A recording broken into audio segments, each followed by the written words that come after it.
What if a modern AI programmer and a lone hunter chipping flint 3 million years ago were working on the exact same project? What if they were driven by the very same thought? We tend to see history as a long line of inventions. It is a parade of objects, from the stone axe to the supercomputer. But tonight, we're going to experience it differently.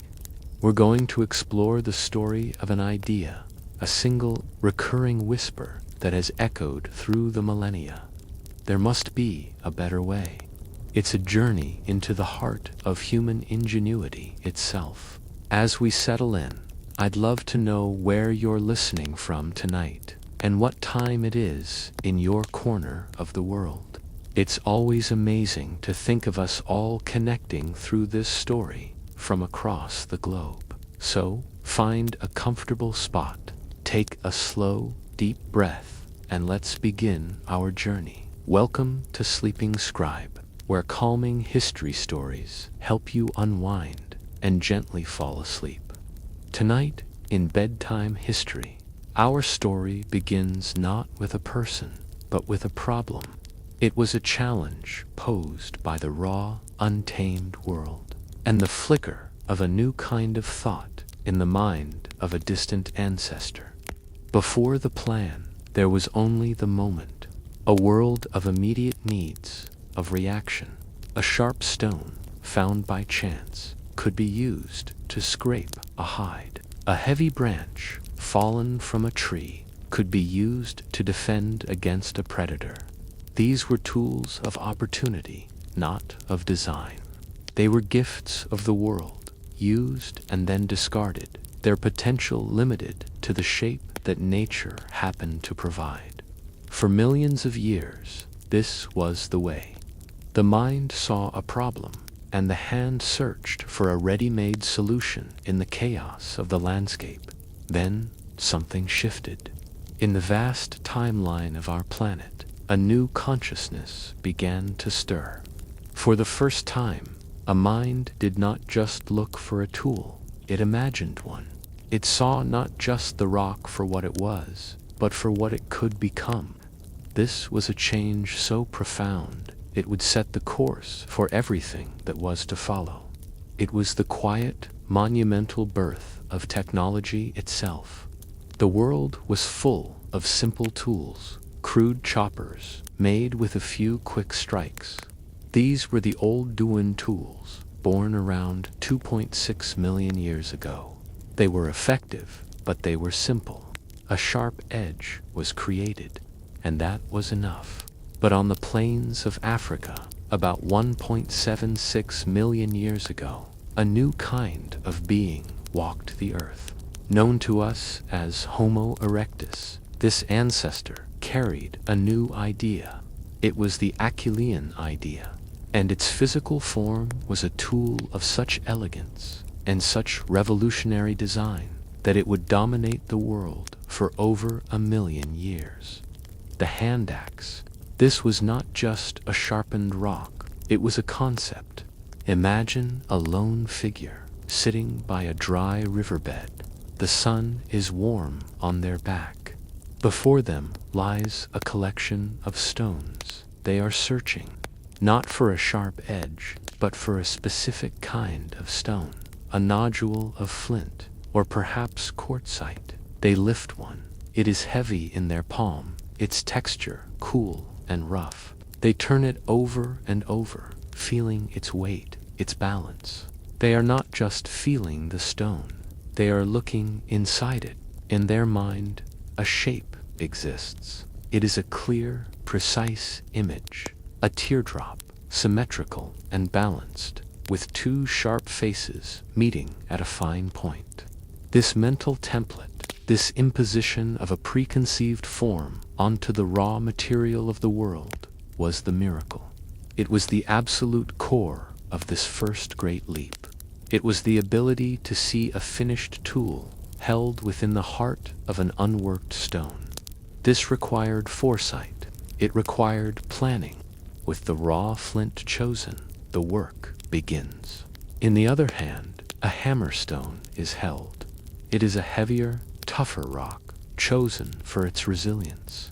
Then comes the first strike. There is a sharp, percussive crack. The sound echoes in the quiet air.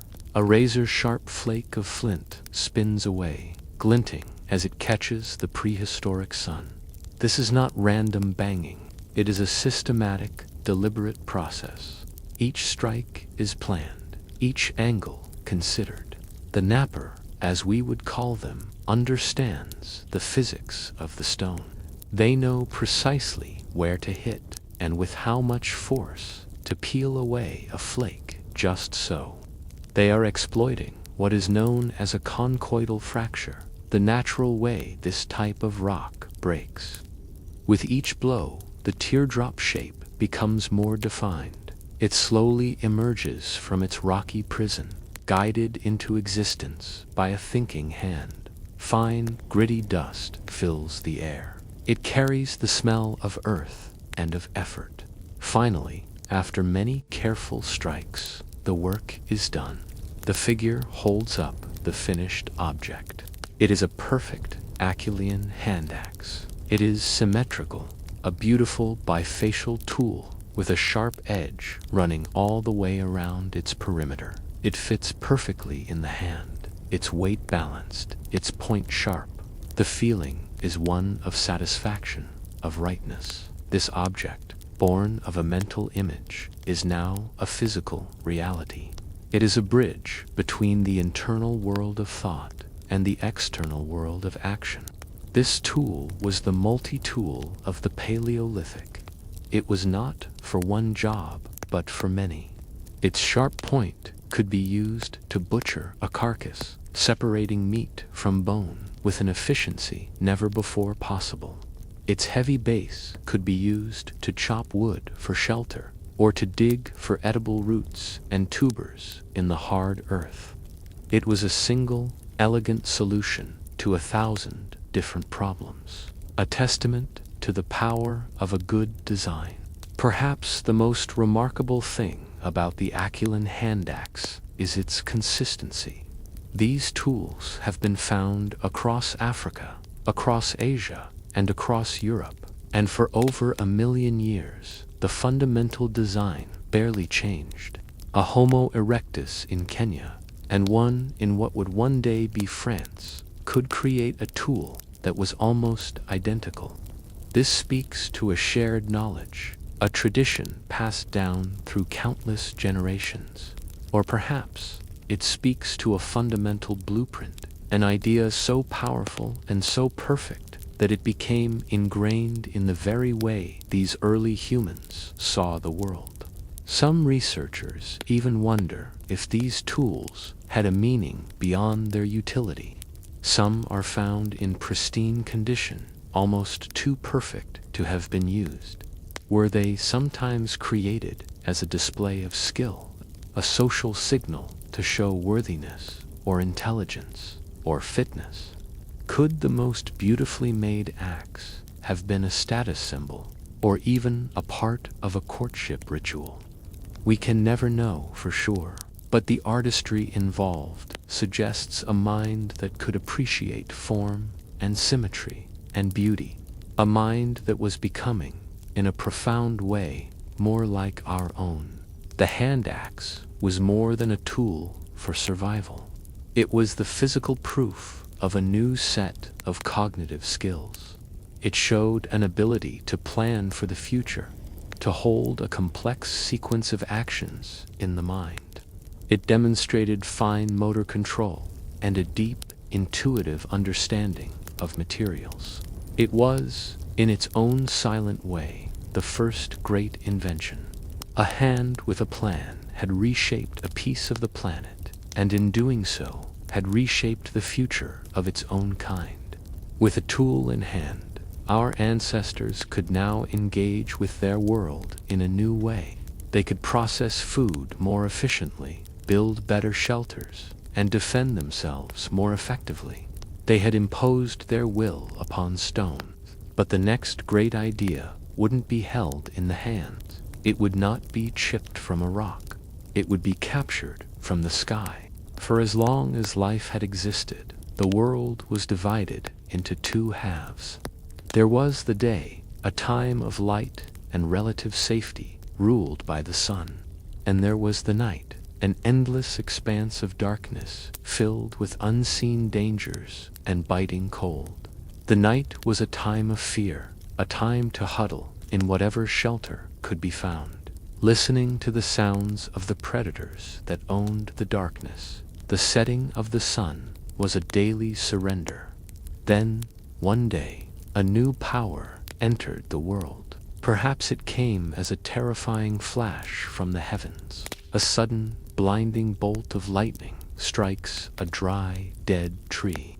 The crack of thunder is deafening, and then a strange new light begins to bloom. It is a wild, untamed thing, a roaring, crackling pillar of orange and red that consumes the tree, throwing off an incredible, radiating heat. The first instinct is fear. This is a force of destruction, a raw power of nature. But as the initial terror subsides, curiosity takes its place. A brave individual edges closer. The heat washes over their face, a welcome contrast to the chilling wind. It is intense, but not painful from a distance. It is a source of warmth. This strange, dancing light pushes back the darkness, creating a small island of visibility in the blackness of the night. The creatures of the dark, the prowling cats and the hyenas, stay away from it.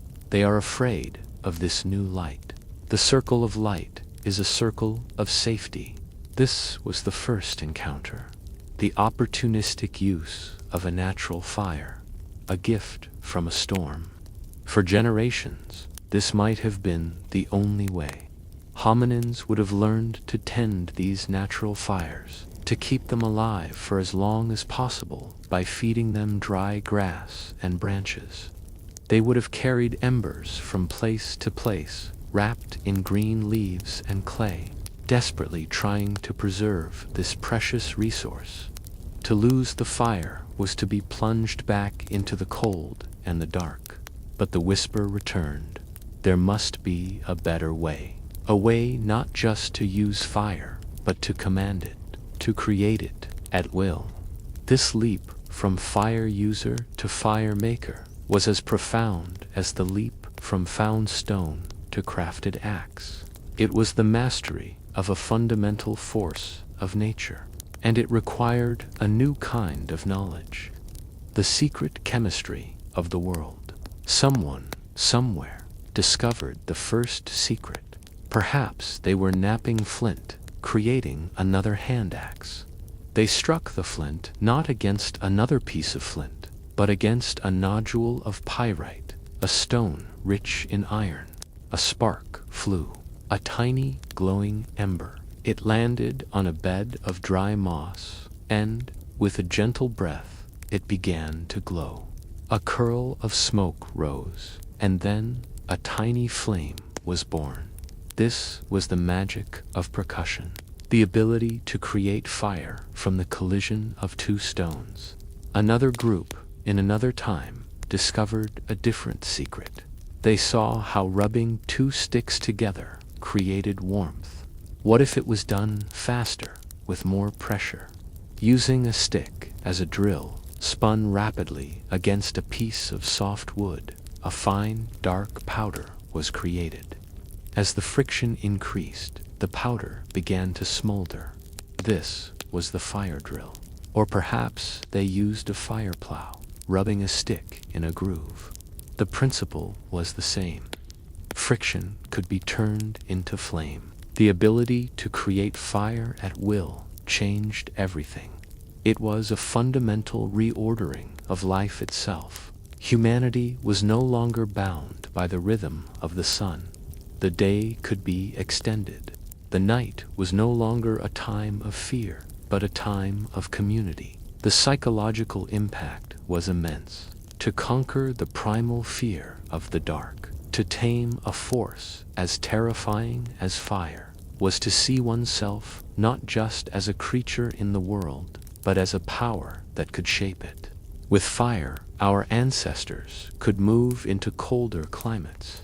The freezing winters of Europe and Asia were no longer an insurmountable barrier. A controlled fire in a cave or a simple shelter provided the warmth needed to survive.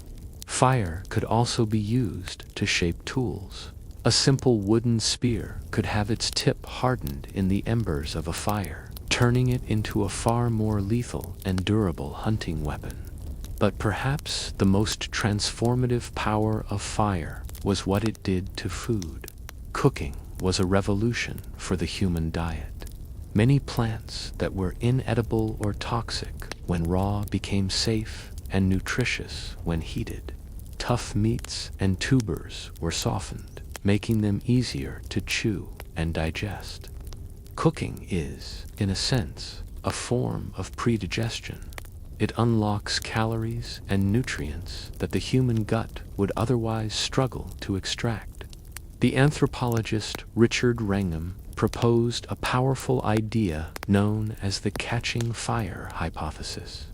He argued that it was the invention of cooking that truly made us human. The massive increase in available calories, he suggested, is what fueled the development of our unusually large, energy-hungry brains. A bigger brain allowed for more complex thought, better tools, and more sophisticated social structures. And it was all made possible by the simple act of heating food over a flame.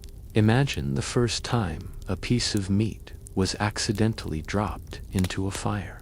The savory aroma that filled the air, the incredible taste, so different from the raw flesh they were used to. It would have been a moment of pure revelation. Cooking not only made food safer and more nutritious, it also made it delicious. This simple pleasure would have been a powerful incentive to master and maintain the fire. And with the fire came the hearth. The campfire became the first living room. It was the central point of social life. Around the comforting crackle and pop of the steady flames, groups would gather. They would share the food that had been cooked. They would mend their tools. They would simply be together in the safety and warmth of the light. The hypnotic, dancing dance of orange and yellow flames against the deep black of a cave wall created a focal point for the group's attention. It was here, in this new social space, that the foundations of culture were laid. In the quiet moments around the fire, with bellies full and predators held at bay, there was time to think, time to communicate, time to share the events of the day, to plan the hunt for tomorrow, and perhaps to tell the first stories. The warmth of the fire created a new kind of space, a social space. And in that space, around the dancing flames, the next great tool began to form. A tool made not of stone or fire, but of sound. Before the word, communication was a cage. It was a world of gestures, of calls, of immediate and concrete things. A point of the finger could mean, "Look there." A sharp cry could mean danger. But how do you communicate an idea about yesterday? How do you plan for next season? How do you share a feeling or a story about an ancestor long gone? The world of abstract thought was trapped inside the skull, with no way to escape. For language to be born, the body itself had to change. Over countless generations, the larynx, our voice box, descended in the throat. This created a larger resonant chamber, allowing for a much wider range of sounds to be produced. In the brain, specific areas began to develop and grow. Broca's area, responsible for producing speech, and Wernicke's area, responsible for understanding it. The hardware for language was slowly being assembled. Then came the software, the slow, miraculous invention of syntax. This was the discovery that meaningless sounds or symbols could be combined in structured ways to create almost infinite meaning. The word lion could represent the animal. The word river could represent the water. But with syntax, you could say, the lion is by the river, or do not go to the river. I saw a lion there yesterday. This was the power to share complex, novel ideas. It was the power to build a shared reality. This new tool of language allowed for cooperation on a scale never seen before. Complex hunts could be planned and executed. Knowledge about which plants were safe to eat, or where to find water in a dry season, could be passed down from one generation to the next. Language became a library of collective experience, allowing each new person to start with the accumulated wisdom of their entire tribe. But language was invisible. It was ephemeral. A spoken word vanishes the moment it is uttered. The whisper returned. There must be a better way. A way to give a thought a physical form. A way to make an idea permanent so it could travel across time and space. The solution was the birth of symbolic thought, an explosion of creativity that is often called the Upper Paleolithic Revolution, which began around 50,000 years ago. Humanity began to store its memories outside the brain, deep within the earth, in the cold, damp, and silent darkness of caves. A new kind of magic was happening. Imagine a small group of our ancestors venturing into the deep belly of a cavern. The only light comes from the flickering, uncertain flame of an animal fat lamp. It casts long, moving shadows on the uneven, rippling walls of stone. The air is cool and still, carrying the smell of wet earth. The only sound is the echo of their footsteps and their quiet, breathy voices. They are carrying simple tools, brushes made from reeds, or bundles of animal hair, and they carry pigments. The first paints, black from charcoal, and a rich palette of reds, yellows, and browns from ground-up minerals like ochre and manganese oxide. One of them dips a finger into the gritty pigment. They place their other hand flat against the cold, damp wall of the cave. Then they blow the pigment through a hollow reed, creating a spray of color around their hand. When they pull their hand away, its ghostly outline remains, a stencil, a signature, a declaration that says, "I was here." On other walls, they began to paint the world they knew, but they did not paint the trees, or the rivers, or the mountains. They painted the great animals, the powerful bison, the thundering herds of horses, the majestic aurochs, the ancestors of modern cattle.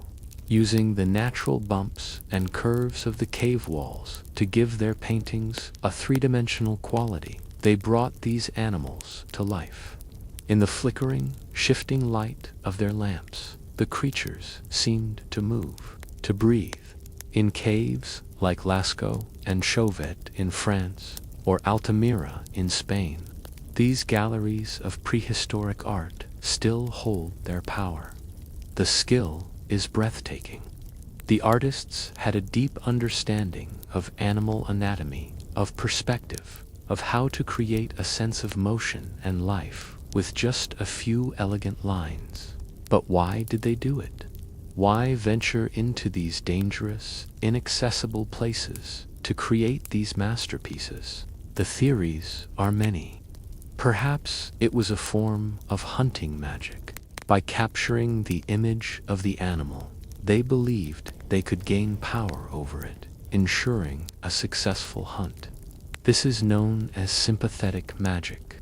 Or maybe these caves were sacred spaces, ancient cathedrals where shamans would enter a trance-like state, communicating with the spirit world through their art. Perhaps the paintings were simply stories, a way to record great hunts or to teach the young how to identify different species. Some have even suggested they could be complex star charts, mapping the constellations on the cave roof. We may never know the true purpose, but what is certain is that this was the birth of the exogram. An exogram is any form of memory stored outside the brain: a word, a painting, a book, a computer. This was humanity learning to give its abstract thoughts a physical presence. Before the cave paintings, a memory died with the person who held it. After the cave paintings, an idea could live forever. Discoveries in places like Blombo's Cave in South Africa, where pieces of ochre engraved with geometric patterns have been found, pushed this timeline back even further to 75,000 years ago or more. The drive to make our thoughts real is one of the oldest and most powerful in our species. The cave painting and the spoken word were two sides of the same coin. They were about making the internal external. They were about taking a thought, a memory, or an idea and giving it a shape that could be shared. With stone tools, humanity had mastered the physical world. With fire, they had mastered the environment. Now with symbols, they were beginning to master the world of ideas itself. With tools, fire, and now shared ideas, humanity had the basic kit to survive. They could adapt, they could endure, they could spread across the globe, but their life was still one of reaction, of moving with the seasons, following the herds, and gathering what nature provided. The next idea wouldn't just be about surviving the world. It would be about reshaping the world itself, a revolution born from a single, patient seed. For hundreds of thousands of years, life was a journey without a destination. To be human was to be nomadic, to follow the rhythm of the wild. You followed the migrating herds of animals, your primary source of food. You moved with the seasons, seeking out the wild plants, fruits, and nuts as they became ripe. Life was a constant search, an endless walk. Your home was not a place, but the path itself.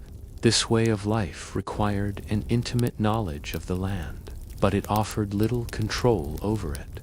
As the last great ice age came to an end, around 12,000 years ago, the world began to change. The massive glaciers retreated, and the climate grew warmer, wetter, and more stable. In a region of the Middle East we now call the Fertile Crescent, new kinds of plants began to thrive. Wild grasses with large, nutritious seeds grew in abundance.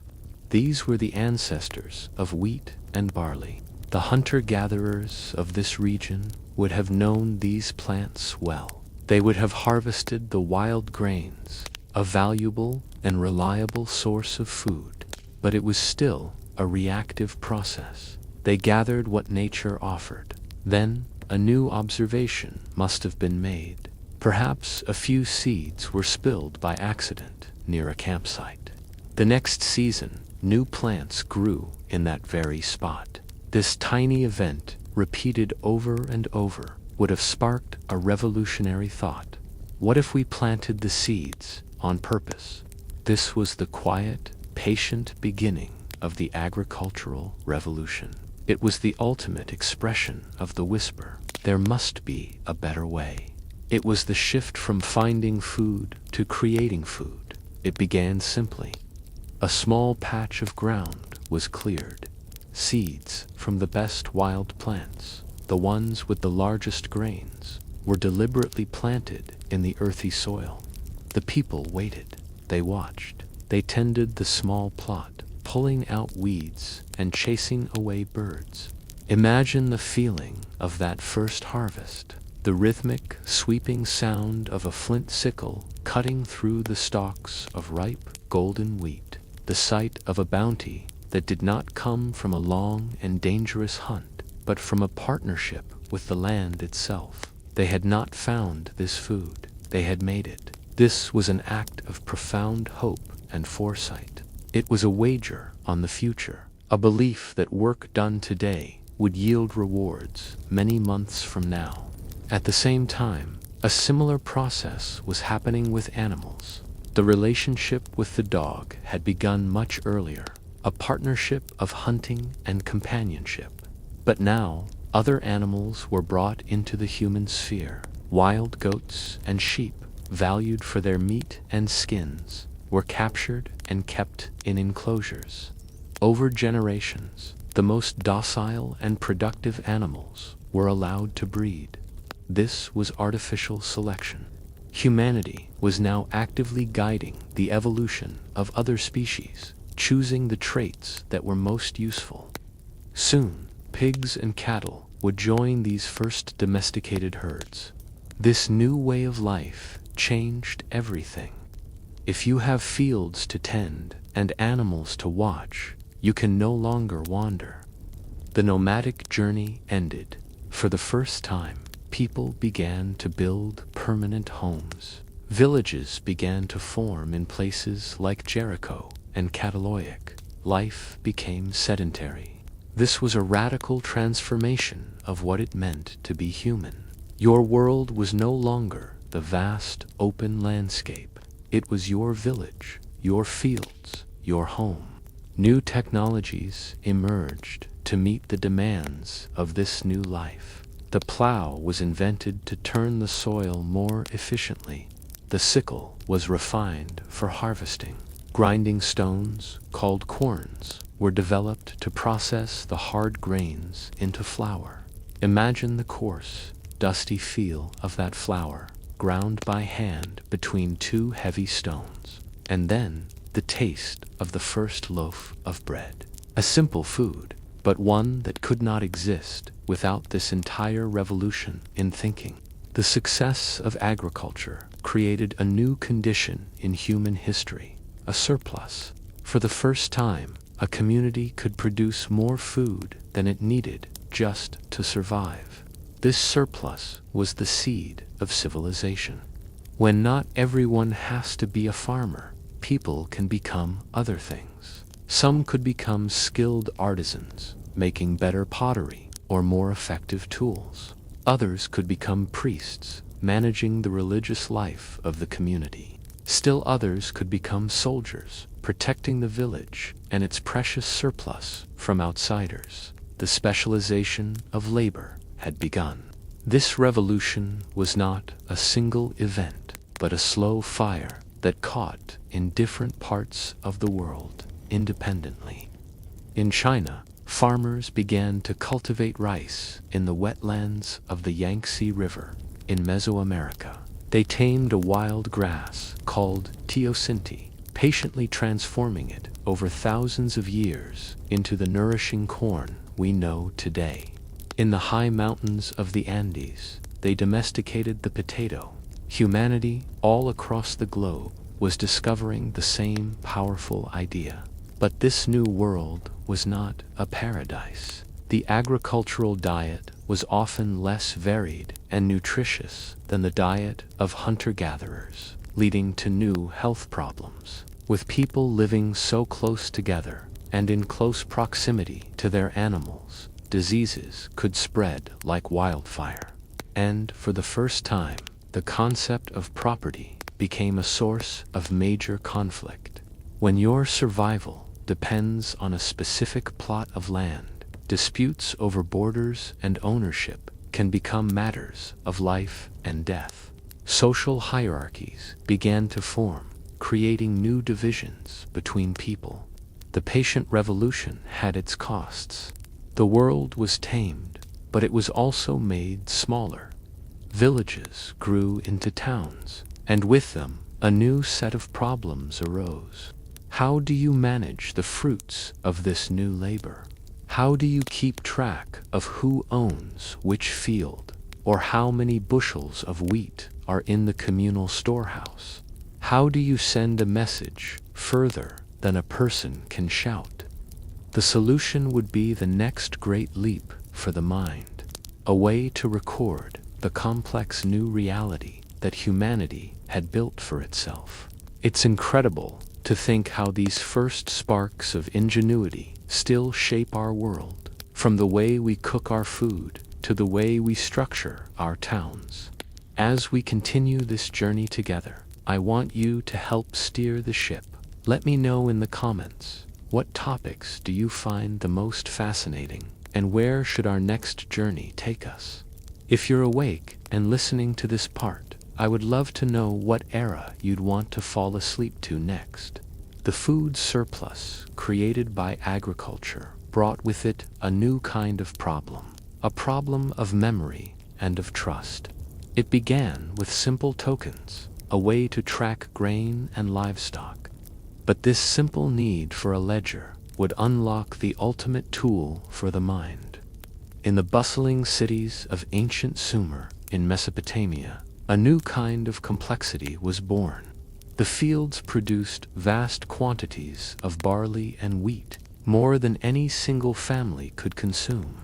This surplus was brought to the great temple storehouses, the economic heart of the city. But how could you remember who had brought what? How could you track the thousands of transactions, the payments to temple workers, the rations for soldiers? Human memory was no longer enough. The first solution was elegant and physical. Small clay tokens were crafted. A small cone might represent a measure of grain. A small sphere might be a jar of oil. A cylinder could stand for a sheep or a goat. To record a transaction, you simply moved the tokens. It was a system of accounting you could hold in your hand. But as cities like Uruk grew, this system became clumsy. Transporting bags of tokens was inefficient. There had to be a better way. The next step was a stroke of genius. Instead of sending the tokens themselves, an official would take a lump of wet clay and seal the tokens inside it, like a package. On the outside of this clay envelope, they would press the tokens into the surface to show what was inside. Then a realization must have dawned. If the marks on the outside show what is inside, why do you need the tokens at all? The marks themselves could carry the meaning. This was the moment that the idea of writing was born. Imagine a Sumerian scribe sitting in the warm afternoon sun. Before them is a tablet of wet, smooth clay. It has the cool, damp, earthy smell of the river from which it came. In their hand is a stylus, a piece of reed cut to a sharp edge. Their task is to record the temple's inventory. They no longer draw a picture of a sheep. Instead, they press the corner of the stylus into the clay. The soft, squishing sound is the only noise in the courtyard. They make a series of wedge-shaped marks. This is cuneiform, one of the first true forms of writing. At first, the signs were pictographic. A stylized drawing of a head meant head. A drawing of a stalk of barley meant barley. This worked well for concrete objects. How do you record an idea like love, or justice, or payment? The answer was another profound mental leap, the rebus principle. This was the discovery that a picture could be used not just for the object it represented, but for the sound it made. Think of it like this in English. How would you write the word belief? You could draw a picture of a buzzing bee and a picture of a tree's leaf. Belief. Suddenly, the system was unlocked. Signs could now represent syllables, the building blocks of speech. With a limited number of these phonetic signs, any word in the spoken language could be recorded. Abstract thought could now be frozen in time, captured in the clay. To master this complex system of hundreds of signs took years of grueling study. The scribes who could read and write formed a new elite class in society. They were the record keepers, the administrators, the scholars. They were the memory of the state. Imagine walking into a library in the ancient city of Nineveh. You would see shelves stacked high, not with books, but with thousands of clay tablets. Each one is a frozen piece of information, a single thought made nearly permanent by the baking of the sun. The content of the earliest texts was practical. They were largely administrative records, inventories of goods, receipts for taxes, contracts for the sale of land. Writing was invented to solve the problems of a growing economy, but once this powerful tool existed, people found new uses for it. It began to expand into every corner of human life. Rulers like Hammurabi of Babylon could now issue a single, unified code of law for their entire kingdom. His famous code, carved into a towering stone pillar, ensured that justice was not arbitrary but based on a written standard. Priests could record the sacred myths and rituals, ensuring they were passed down without error. And for the first time, stories could be written down, not just told. The great epic of Gilgamesh, a tale of heroes, gods, and the search for immortality, was recorded on clay tablets. It is one of the oldest surviving works of literature. This incredible invention was not confined to Mesopotamia. In different parts of the world, the same need for record keeping led to the independent invention of writing.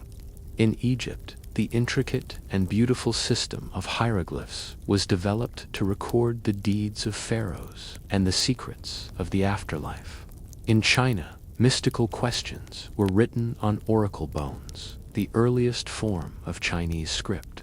And in Mesoamerica, the Maya developed a complex script to track the movements of the stars and the history of their kings.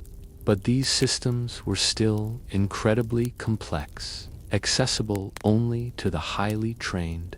The final step in this revolution was simplification. Along the coast of the Mediterranean, a nation of sailors and traders, the Phoenicians needed a fast, efficient way to keep records for their vast commercial network. They developed a radical new system, an alphabet. Instead of having a symbol for every syllable or word, they had one simple symbol for each consonant sound. With just 22 signs, any word could be spelled out. It was a system so simple that almost anyone could learn it.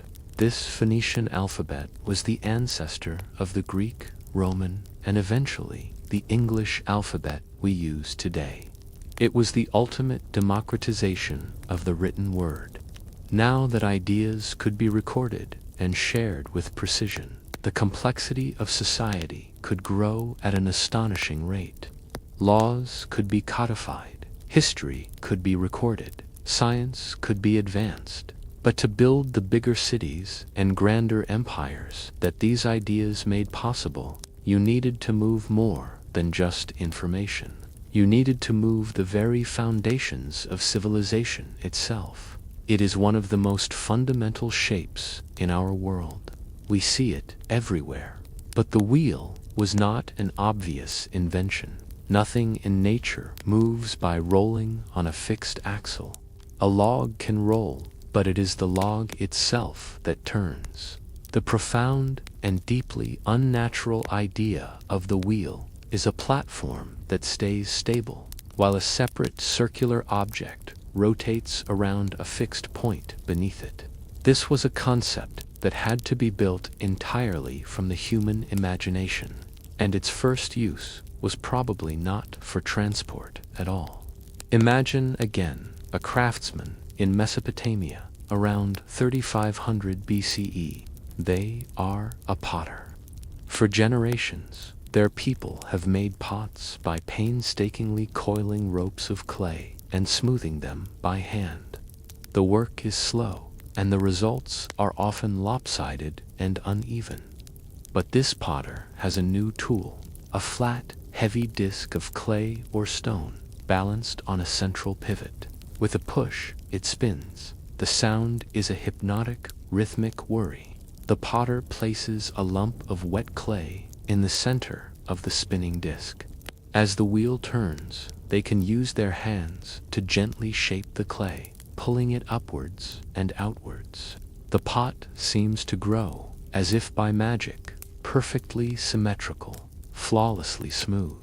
The potter's wheel allowed for the mass production of high-quality pottery. It was a revolution in craft. But the true genius was in seeing this horizontal spinning disc and imagining it turned on its side. The leap from the potter's wheel to the wheeled vehicle was a monumental one. It required not just a wheel, but the even more crucial invention of the axle, a way to hold the wheels in place, allowing them to spin freely while supporting a load. The earliest evidence for wheeled vehicles appears around 3200 BCE, not long after the potter's wheel. These first carts were heavy, clumsy things. The wheels were not elegant, spoked creations. They were solid wooden discs, often made from 3 separate planks clamped together. Imagine the sound of one of these early carts. It is a loud, groaning, rumbling noise as the heavy wooden wheels turn on a simple wooden axle. It is being pulled by a team of powerful but slow-moving oxen. The ride is jarring and bumpy as the solid wheels bounce over the uneven dirt track. The smell of animal sweat and the grease used on the axle, probably simple animal fat, fills the air. It is not fast and it is not comfortable, but it is a miracle. Before the cart, the amount of goods you could transport was limited by what a person or a pack animal could carry on their back. Now, that burden was lifted. A single cart, pulled by a team of oxen, could move many times that weight. Suddenly, it was possible to transport large quantities of grain from the fields to the city. It was possible to haul the massive stones needed to build temples and palaces. The combination of the domesticated animal and the wheeled cart was a powerful new system that supercharged agriculture and trade. For the wheel to be truly effective, another innovation was needed: roads. A wheeled cart is not very useful on soft sand, or in a dense forest, or on a rocky mountainside. It needs a relatively flat, hard surface. The great empires of the ancient world were also the great road builders. The Romans, in particular, were masters of this. Their vast, straight roads connected every corner of their empire, allowing their legions and their supply wagons to move with unprecedented speed and efficiency. The design of the wheel itself also evolved. Around 2000 BCE, a new kind of wheel appeared. It was lighter and faster. The spoked wheel, by removing most of the heavy wood from the disc, leaving only a rim, a hub, and a series of thin spokes, the wheel was transformed. This innovation led to the development of the war chariot, a fast, mobile platform for archers that dominated the battlefields of the Bronze Age. The wheel had become a symbol of power and conquest. Yet, it is fascinating to note that some of the world's great civilizations thrived without the wheel for transport. The Inca, for example, built a vast and sophisticated empire in the Andes Mountains. They had an extensive network of roads, but the steep terrain was unsuitable for wheeled carts. Instead, they relied on caravans of sure-footed llamas. Their story is a powerful reminder that there is no single, inevitable path for technology. The idea of the wheel, once born, found uses far beyond the cart. Its principle of rotary motion was applied to other technologies. Water wheels were developed to harness the power of rivers, grinding grain, or helping to irrigate fields. Pulleys, a simple variation on the wheel and axle, were used to lift heavy objects, making construction easier and more ambitious. The wheel was more than a tool. It was a concept, a new way of thinking about motion and work.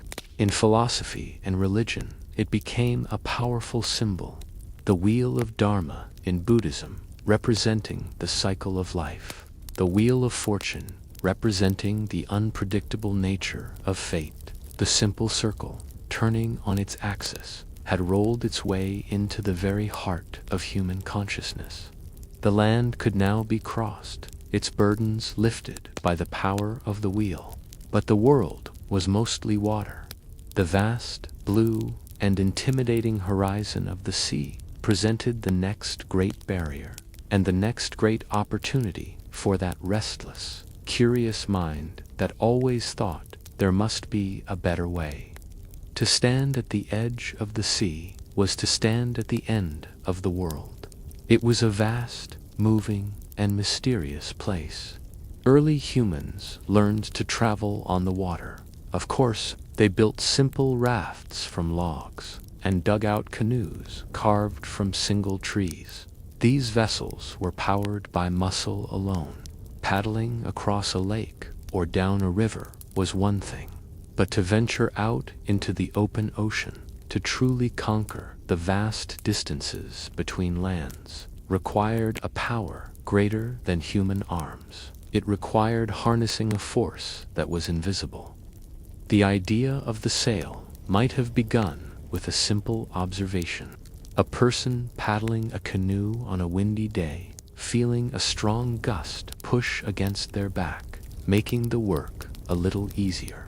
Or perhaps they held up an animal skin cloak to shield themselves from the wind and felt their small craft surge forward. The whisper began again.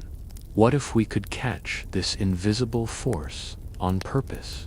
What if we could make the wind do the work for us? The earliest known depiction of a sailboat is on a simple Egyptian pot dating to around 3500 BCE. It shows a boat on the river Nile with a single tall mast and a large, square sail. These first sails were simple constructions, likely made from woven papyrus reeds or flax linen. They were effective, but only under one condition. The wind had to be blowing from behind you. This was the art of sailing downwind. For the Egyptians on the Nile, this was perfect. The wind tended to blow south, while the river current flowed north. A boat could drift north with the current and sail south with the wind. To truly control a vessel on the open sea, however, you needed more than just a sail. You needed a way to steer. The invention of the steering oar, a large, modified paddle at the back of the boat, was a crucial development. It acted as a rudder, allowing the pilot to keep the vessel on course and to make turns. With a sail for power and an oar for control, humanity was ready to unlock the highways of the sea. The peoples of the Mediterranean became the first great masters of this new technology. The Minoans, the Phoenicians, and the Greeks built sturdy ships and established vast trade networks that crisscrossed the sea. The sea was no longer a barrier separating lands. It was a pathway connecting them. The psychological shift was profound. Imagine being one of those early sailors. The sight of your familiar shoreline shrinking into the distance, a mixture of fear and exhilarating freedom. The taste of salt spray on your lips, the constant sounds of the ship, the creaking of the wooden hull, the tautness of the ropes, the rush of water alongside, and then the moment of pure magic, the loud snap and thump as the large, square sail catches the wind for the first time. The feeling of the boat surging forward, a sudden acceleration powered by a force you can feel but cannot see. This was a partnership with nature on a whole new level. It was a dance of intellect and courage. These sea networks became the arteries of the ancient world. They carried not just goods like tin from Britain, copper from Cyprus, or cedar wood from Lebanon, but also ideas. The Phoenician alphabet spread through their trade routes. Greek philosophy and art followed their colonists across the sea. The Mediterranean became a crucible of cultures, all connected by the sail. But the square sail still had its limits. Sailing against the wind was almost impossible. A new innovation was needed. Sometime around the Roman era, a new kind of sail appeared in the Mediterranean, likely borrowed from sailors on the Indian Ocean, the lateen sail. It was a triangular sail, and it was a revolutionary improvement. By angling the lateen sail, a boat could now harness the power of the wind coming from the side. By zigzagging back and forth, a maneuver called tacking, a ship could now make progress, slowly but surely, into the direction from which the wind was blowing. The entire ocean was now open for business. Half a world away, another group of people were achieving one of the greatest feats of exploration in human history. The Austronesian peoples, the ancestors of modern Polynesians, using incredibly sophisticated double-hulled canoes, stabilized by outriggers, they sailed into the vast, uncharted expanse of the Pacific Ocean. Their crab-claw sails were marvels of engineering, allowing them to make long, difficult voyages between tiny, remote islands. They were navigating by the stars, the currents, and the flight of birds.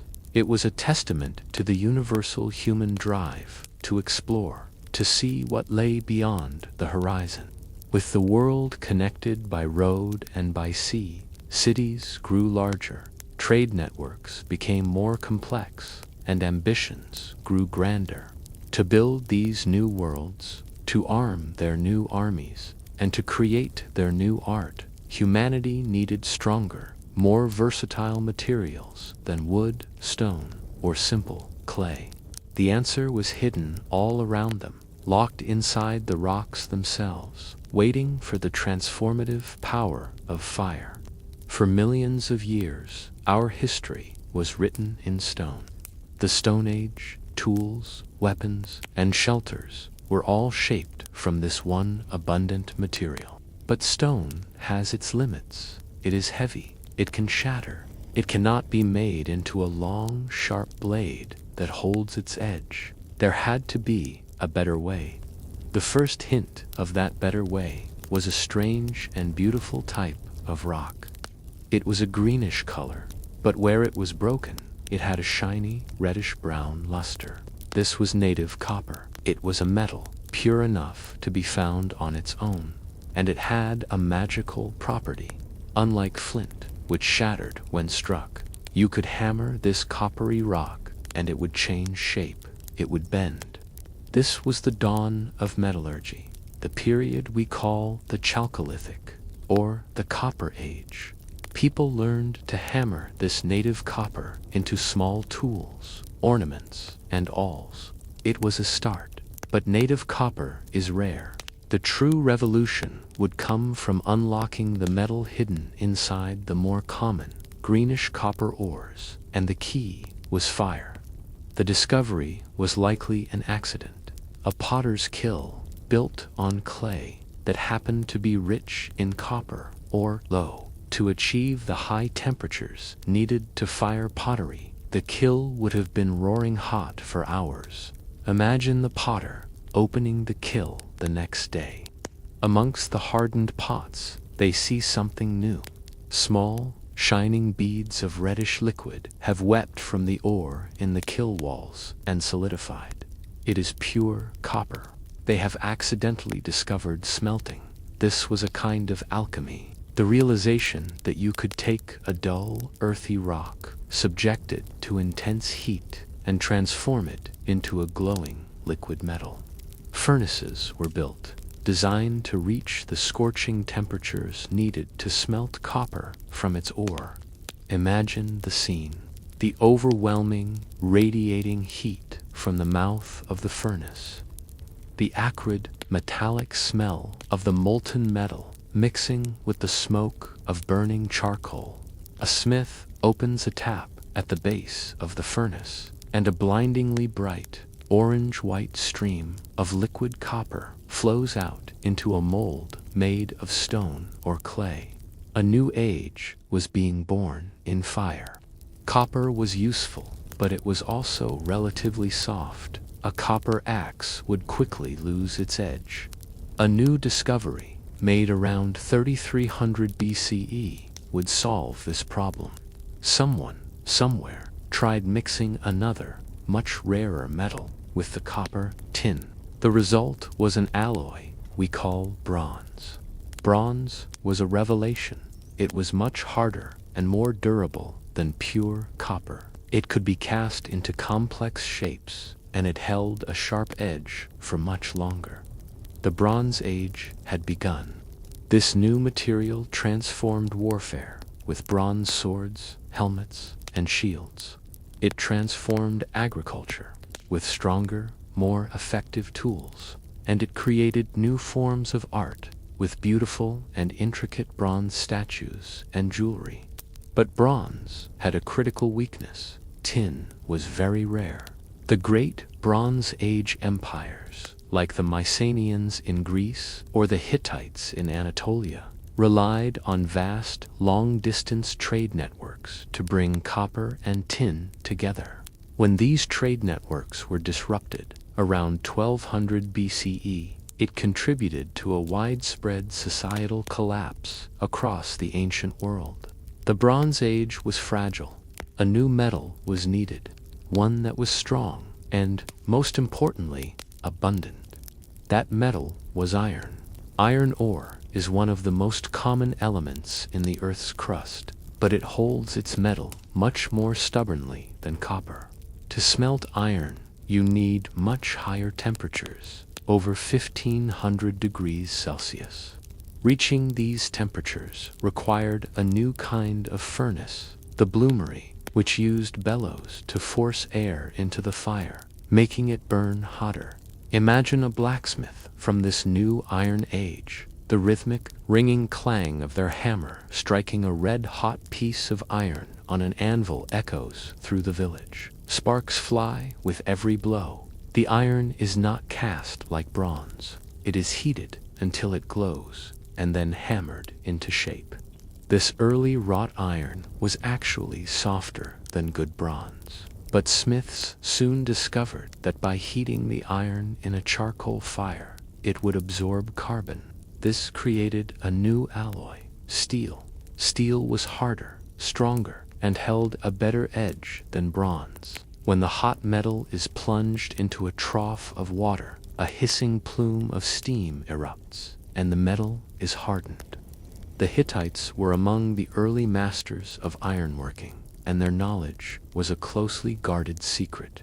But when their empire collapsed, their ironworkers scattered, and the technology spread like wildfire. Because iron ore was so common, metal tools and weapons became available to many more people. Iron democratized metal. The iron plow could break open tougher soils, increasing farm yields. The iron sword was cheaper and more effective, changing the face of war. Riding, the wheel, the sail, and now strong metals. The foundational blocks of the ancient world were firmly in place. These innovations had connected minds, bridged distances, and unlocked the very substance of the earth. But the next revolution wouldn't come from a new material, but from a new way of organizing thought itself. A way to print and share ideas on a scale that was previously and literally unimaginable. From the written word to the iron plow, these innovations connected the world in powerful new ways. It's fascinating to think which one had the biggest ripple effect. What do you think was the most game-changing idea of the ancient world? Share your thoughts as we prepare for the next great leap. With knowledge spreading like wildfire, the stage was set for a new kind of revolution. A revolution not of the mind, but of muscle. The quest for a better way turned to the problem of physical labor, seeking a power source that would never tire, never rest, and never complain. Before the idea factory, an idea was a fragile thing. It existed in the mind of its creator, or in the handful of manuscripts painstakingly copied by hand. In the quiet scriptoriums of monasteries across Europe, a single scribe would labor for months, or even years, to produce one copy of a single book. Each letter was a work of art, each page a testament to devotion and patience. But this process made books impossibly rare and incredibly expensive. A single book could cost as much as a farm, and with each copy, new errors could creep in, causing the original idea to drift and decay over time. Knowledge was a treasure, locked away for the wealthy and the powerful. It moved at the speed of a walking monk. But in the mid-15th century, in the German city of Mainz, a goldsmith named Johannes Gutenberg was possessed by a familiar thought. There must be a better way. Woodblock printing had existed for centuries, pioneered in China. But with thousands of characters, it was not well suited for the alphabetic scripts of Europe. Gutenberg's genius was not in a single invention, but in the combination of several ideas into a revolutionary new system. Imagine his workshop. The air is thick with the metallic smell of lead and the sharp chemical scent of a new oil-based ink he developed to stick to metal. The first part of his system was movable type. He created a precise mold, a matrix, that allowed him to cast hundreds of identical, uniform letters from a molten mix of lead, tin, and antimony. A worker, a compositor, stands before a case of these letters. With practiced speed, they pick out each letter, arranging them in a composing stick. The satisfying, precise click of each piece of metal falling into place is the sound of a sentence being born. Once the page of type was set in a frame, it was placed on the bed of the press. This was Gutenberg's second great innovation. He adapted the powerful screw press, a machine used for making wine and paper, to apply immense, even pressure. An inker would dab the surface of the type with 2 ink-covered balls. Then a fresh, blank sheet of paper was laid carefully on top. With a long pole of a wooden handle, the pressman turned the great screw. The machine gave a deep, groaning creak as it brought the paper into firm contact with the inked letters. Then came the moment of revelation. The press was released. The fresh sheet was peeled back to reveal a page of perfect, black, flawless text. It was a process that took minutes, not months, and it could be repeated again and again, 1,000 times over. The first major work to emerge from Gutenberg's press, around 1455, was the Bible. It was a masterpiece of quality that proved the power and potential of his new machine. The effect was not just profound, it was explosive. By the year 1500, less than 50 years later, printing presses were operating in over 270 cities across Europe. A quiet rustle of thousands of pages began to grow into a storm of information. Historians estimate that more books were printed in those first 50 years than had been copied by hand in the entire 1,000 years before. The idea factory was open for business. This sudden, massive increase in the availability of information changed the world forever. In Germany, a monk named Martin Luther wrote his 95 Theses, challenging the practices of the Catholic Church. Before, his ideas might have spread slowly, easily suppressed. But now they were printed. Tens of thousands of copies circulated across Europe, fanning the flames of the Protestant Reformation.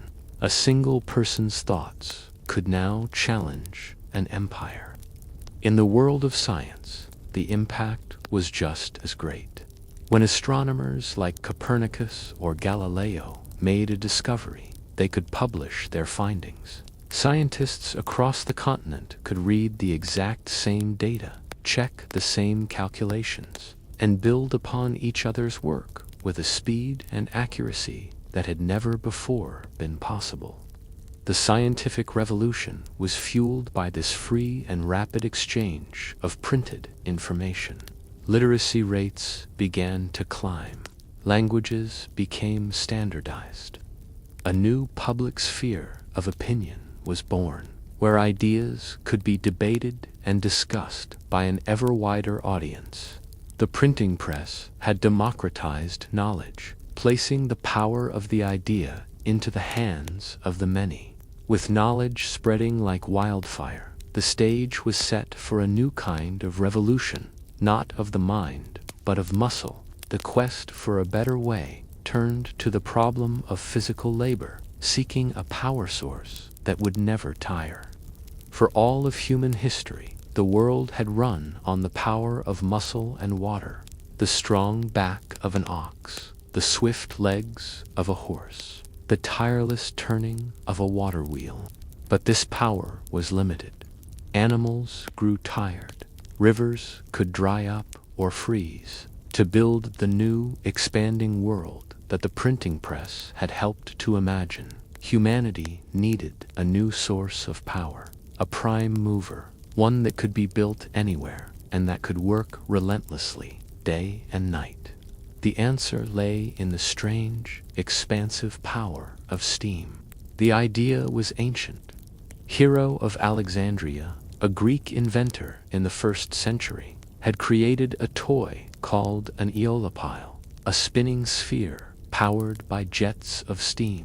But turning this curiosity into a useful engine was a challenge that took centuries. The first practical steam engines were born not in a scientist's lab, but out of a desperate need. In the deep coal mines of England, flooding was a constant, deadly problem. Keeping the mines dry required endless teams of horses hauling buckets of water to the surface. It was slow and it was expensive. The first solution was a crude but effective machine built by Thomas Newcomen in 1712. His atmospheric engine was a huge rocking beam, one end chained to a piston in a cylinder, the other to the pump rods that went down into the mine. Steam was let into the cylinder, then condensed with a spray of cold water. This created a vacuum, allowing the pressure of the atmosphere to push the piston down. It was noisy, inefficient, and slow, but it could pump water tirelessly. The great leap forward came from a Scottish instrument maker named James Watt. In the 1760s, he was asked to repair a model of a Newcomen engine. He realized how much energy was wasted by constantly heating and cooling the same cylinder. His solution was a stroke of genius, the separate condenser. By adding a second separate chamber to condense the steam, the main cylinder could remain hot all the time. This single improvement dramatically increased the engine's efficiency, saving nearly 75% of the fuel. But Watt's greatest contribution was transforming the engine from a simple pump into a universal power source. He developed a sun and planet gear system that could convert the piston S, a panned-down motion, into rotary motion. The engine could now turn a wheel. This was the breakthrough that powered the Industrial Revolution. The Iron Giant was unleashed upon the world. Imagine walking into an early textile factory. The experience is an assault on the senses. The rhythmic, deafening thunder of a massive steam engine shakes the very floorboards. It is a constant, relentless beat. Chuff-hisk-clank. The air is filled with an oppressive heat and the thick smell of hot oil, coal, smoke, and steam. In the heart of the building, a giant piston and a massive flywheel move with a seemingly unstoppable force. This single engine drives hundreds of looms and spinning machines through a forest of belts and pulleys. It is a power that dwarfs anything that came before it. This power soon broke free from the factory walls. Inventors like Richard Trevithick developed high-pressure engines, smaller and more powerful than Watt's. This new engine was placed on a cart on iron rails. The steam locomotive was born. Imagine the sight of George Stephenson's rocket in 1829, a black iron beast breathing fire and smoke, pulling a train of carriages at the unheard-of speed of 30 miles per hour. The lurching, rumbling sensation of that train beginning to move was a whole new feeling. The tyranny of distance was being broken. Soon after, Robert Fulton's steamboats began to conquer the rivers and oceans, making water travel faster and more reliable than the wind-powered sail. The world was remade by steam. Cities swelled as people left the countryside to work in the new factories. A new working class was born, but the iron giant had a voracious appetite. Thick, black smoke billowed from 1,000 factory chimneys, blotting out the sun. The environment was polluted on a scale never seen before. The engine that powered progress also exacted a heavy price. It was a feedback loop of creation. Steam engines powered the bellows that made iron furnaces burn hotter, and they powered the great hammers that shaped the iron. That iron was then used to build even better, more powerful steam engines. A new age of iron and coal had begun, driven by the relentless thunder of the thinking man's machine. Humanity had conquered fire and water to create mechanical power. But the next force to be tamed was different. It was invisible, instantaneous, and it seemed to border on magic. It promised to light up the world and to send messages, not at the speed of a train, but at the speed of thought itself. For centuries, electricity was a mystery, a curiosity. It was the strange, tingling sensation of static electricity on a dry day. It was the spark that jumped from a piece of amber when it was rubbed with fur. In the 18th century, scientific pioneers began to probe its secrets. Benjamin Franklin flew a kite in a thunderstorm, proving that lightning was a form of electricity. Luigi Galvani made the legs of a dead frog twitch by touching them with 2 different metals, believing he had discovered animal electricity. These were fascinating experiments, but they could not produce a steady, reliable source of this strange force. The breakthrough came in the year 1800 from an Italian scientist named Alessandro Volta. He discovered that stacking discs of copper and zinc, separated by brine-soaked cloth, would produce a continuous electric current. This was the voltaic pile, the first chemical battery. For the first time, electricity could be generated on command. The next great secret was unlocked by the brilliant English experimenter Michael Faraday. In 1831, he discovered that moving a magnet near a coil of wire could generate an electric current. This was electromagnetic induction.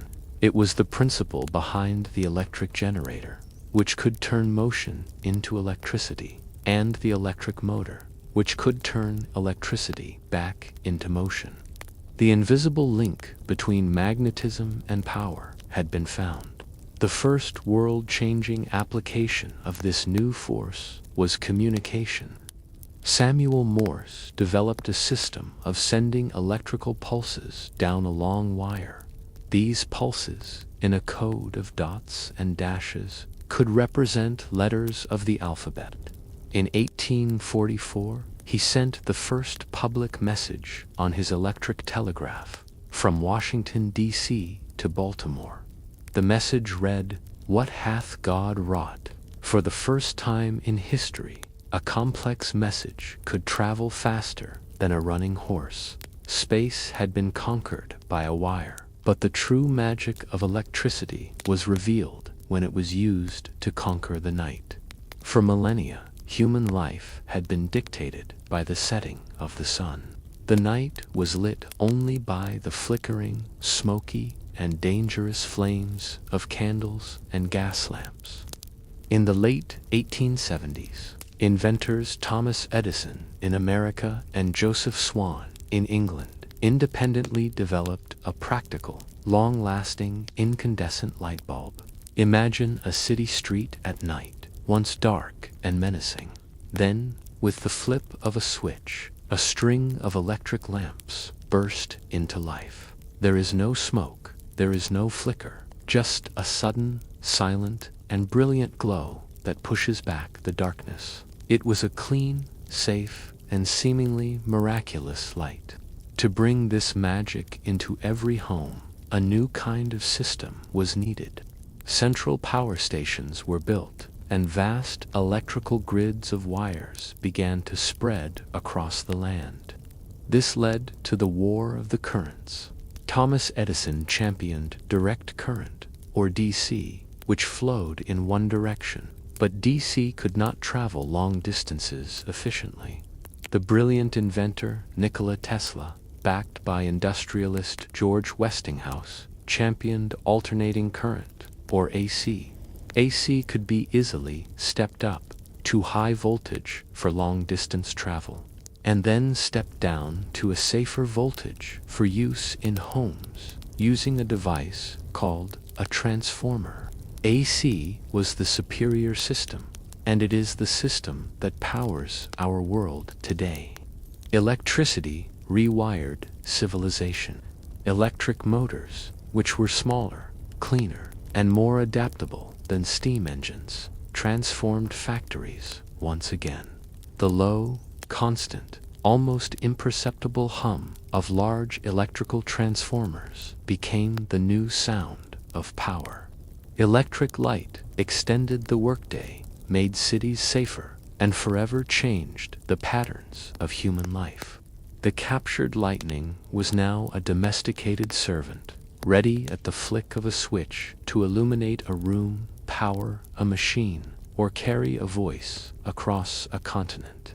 With power and light at the flick of a switch, and communication at the speed of light, the final frontier seemed to be complexity itself. The sheer volume of information, of calculation, and of organization in this new world was becoming overwhelming.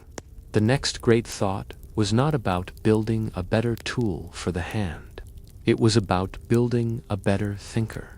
The dream of a machine that could think is an old one, but it began to take a concrete, mechanical form in the 1830s, in the mind of a visionary English mathematician named Charles Babbage. He designed a machine he called the analytical engine.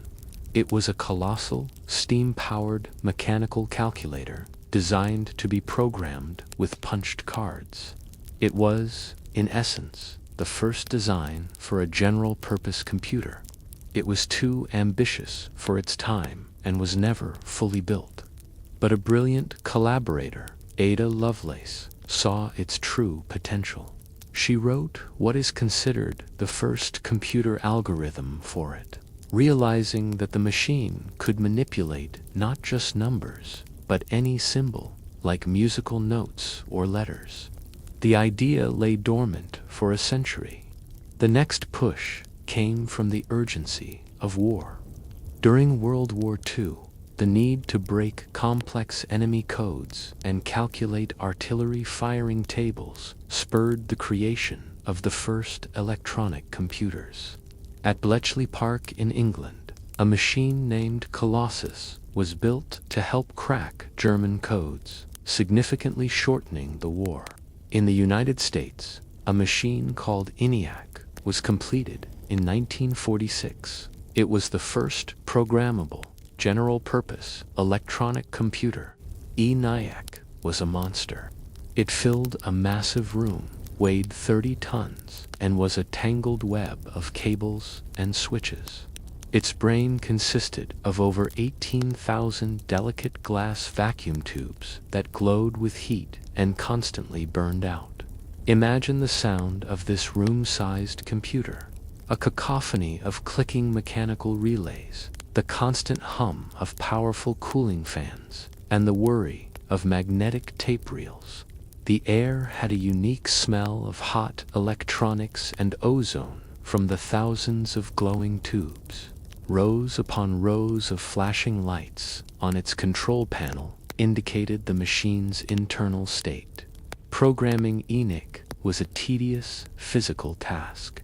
Operators, most of them women, had to manually unplug and replug hundreds of cables on a massive patch panel, essentially rewiring the machine for each new problem.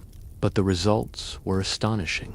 You could feel a sense of awe and a strange uncanniness watching this machine perform a calculation in seconds that would take a human mathematician an entire lifetime to complete.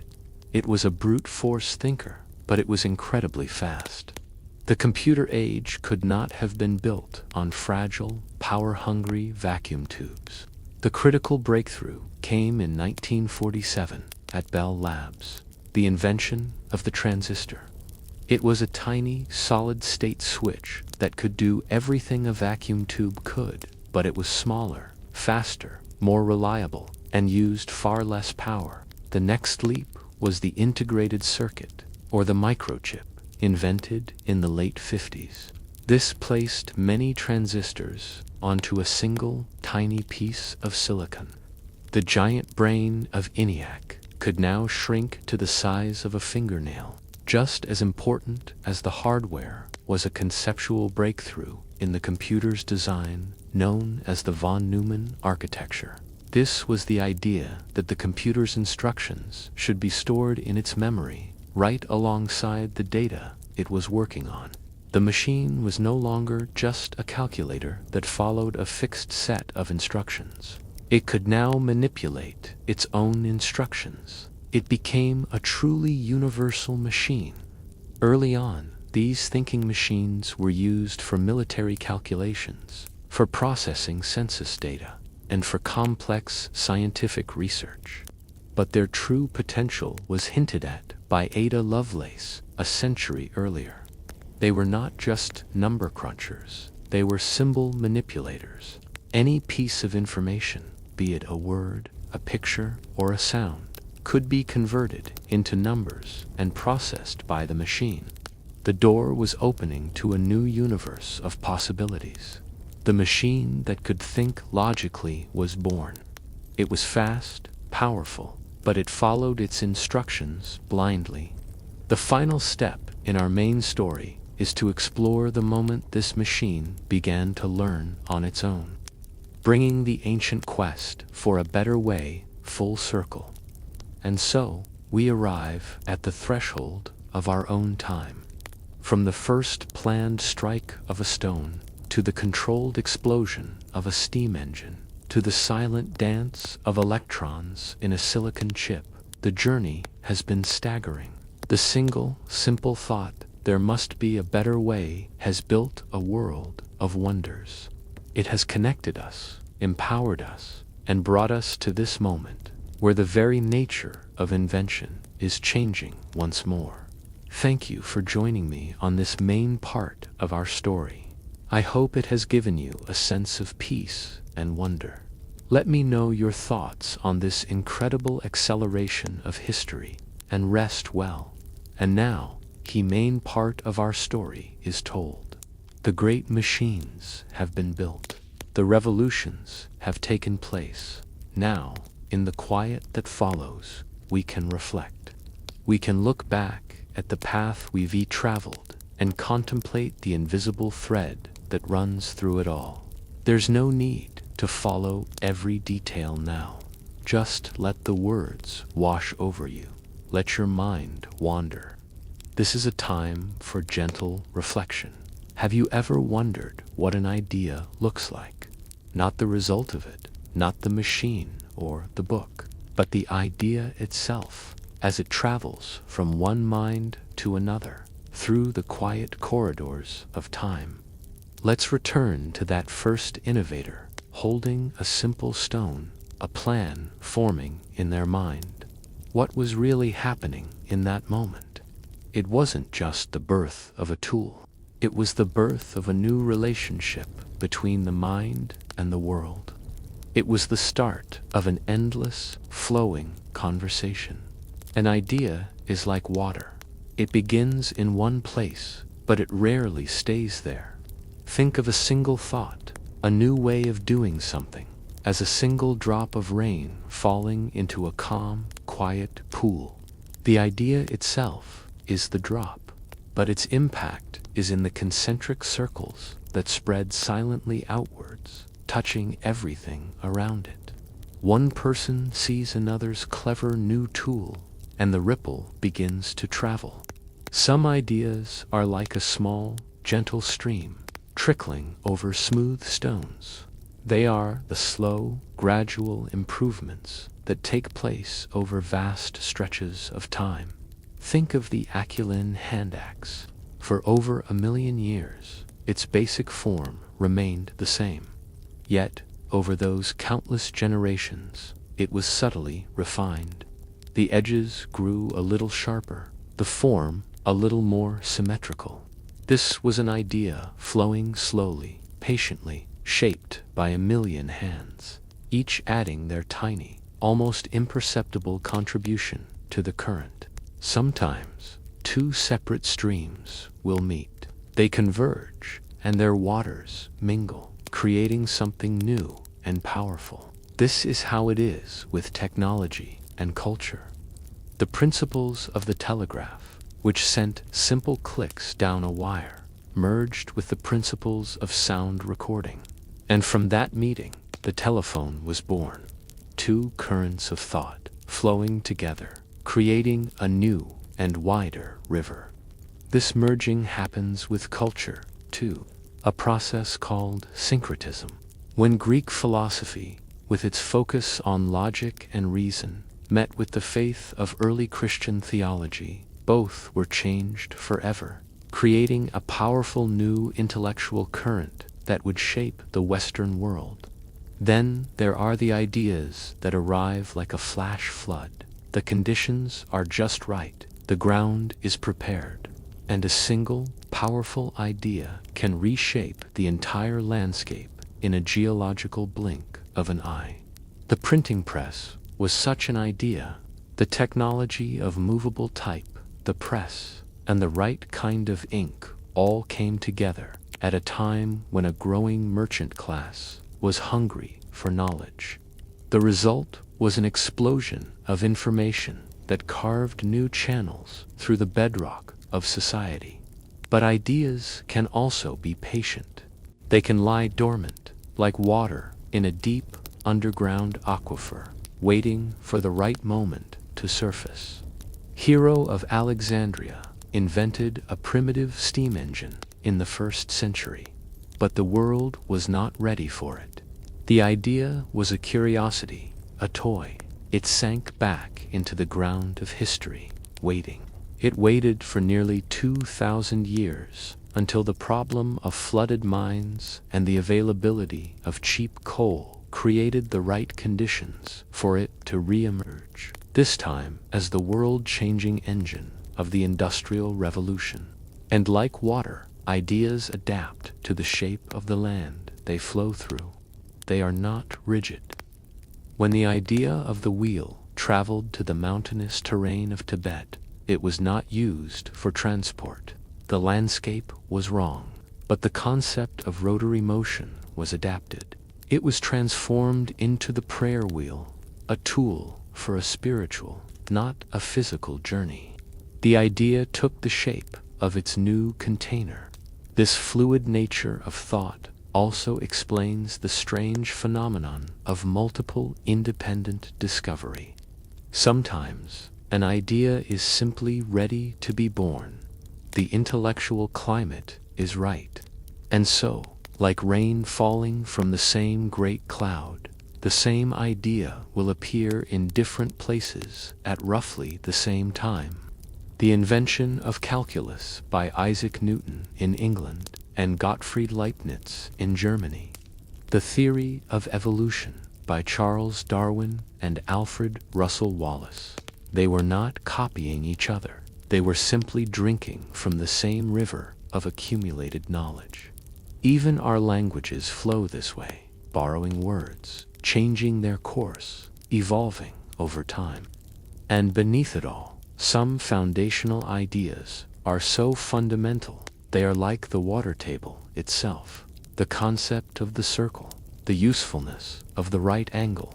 These simple, perfect forms persist across almost every culture and technology, the deep, constant groundwater of our ingenuity. An idea is never truly static.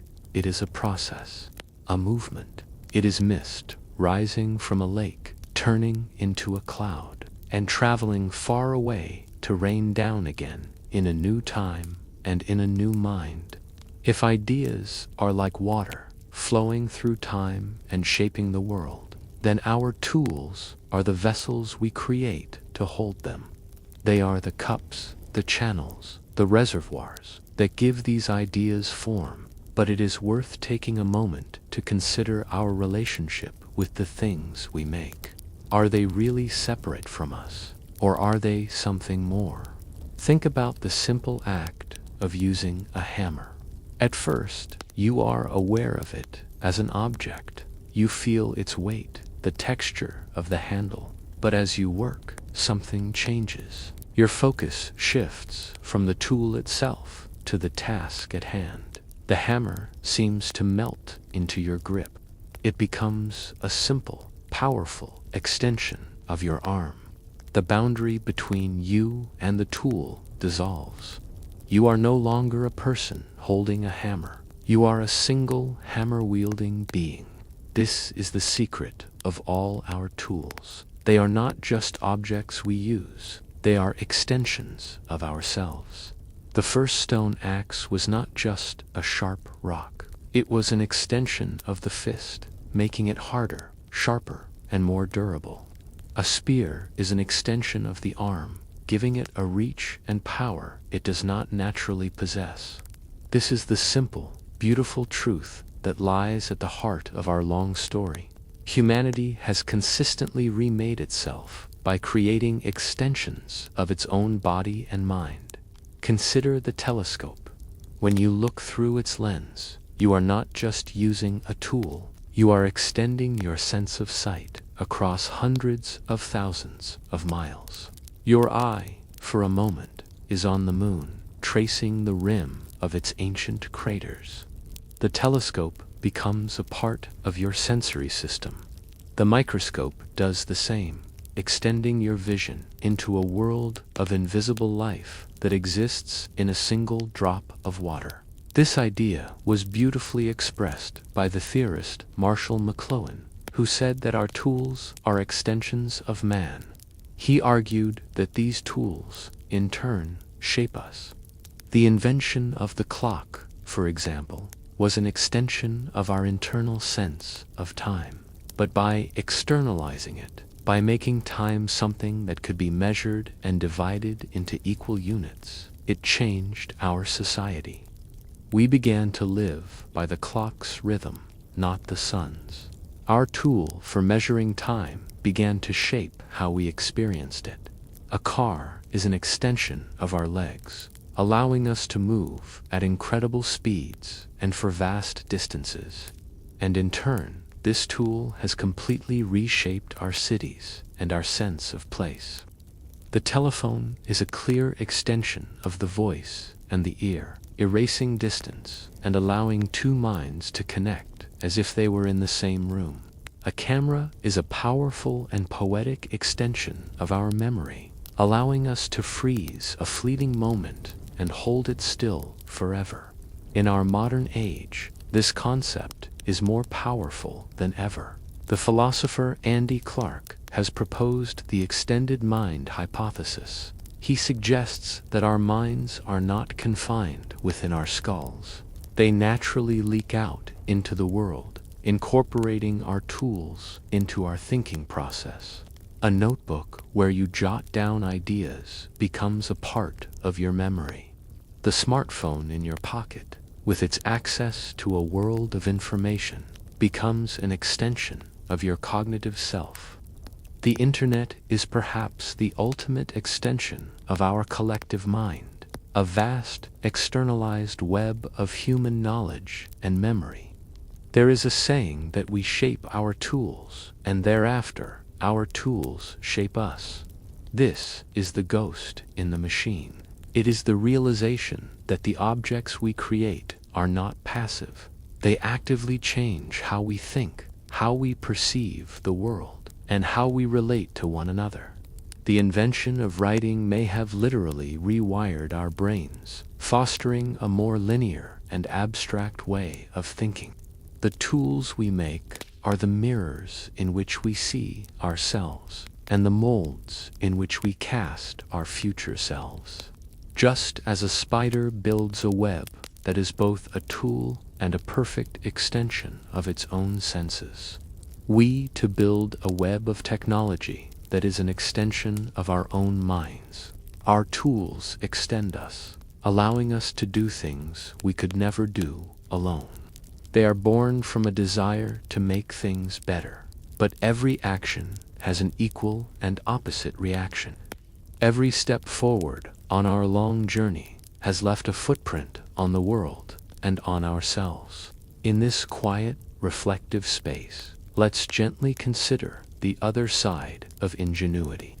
This is not a story of blame, but of balance. The first great reshaping of the world, the agricultural revolution, brought with it the miracle of surplus food and settled life. But it also had a price.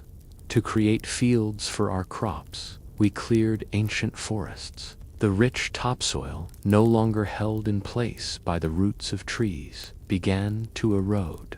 We gained control over a few chosen plants, but our diet became less varied than that of our hunter-gatherer ancestors, leading to new kinds of health problems. And as we gathered in the first permanent villages, living close together, diseases could spread in ways they never had before. With the surplus of food came a new kind of social structure. For the first time, society began to stratify. Hierarchies of power and wealth began to form. The invention that freed us from the constant search for food also created the first divisions between classes of people. Every change is a trade-off. Every solution creates a new set of problems to be solved. The Industrial Revolution unleashed a power that was almost unimaginable. But this power came from burning millions of years of stored sunlight in the form of coal. The air in the new industrial cities grew thick with smoke and soot. The great fogs of London were legendary. So thick they were called pea soupers.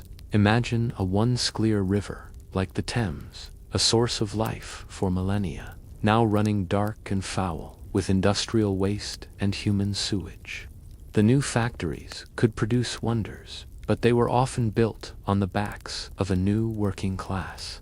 The conditions in the early mines and textile mills were often difficult and profoundly dangerous. People worked long hours, performing repetitive tasks in deafeningly loud and unsafe environments. We sometimes hear of the Luddites who smashed the new automated looms. It is easy to dismiss them as being against progress, but it is perhaps more gentle to see them as skilled artisans, people whose craft and livelihood were being rendered obsolete by a machine. They were protesting the loss of a world, the silence of a craftsman's workshop after the craft is no longer needed. And so it continues through every age. The automobile gave us incredible freedom of movement, but it also led to urban sprawl, the decline of communal public transport, and a new kind of pollution. Our modern digital world connects us in miraculous ways. Yet it also brings with it the challenges of distraction, of information overload, and of a new kind of social anxiety.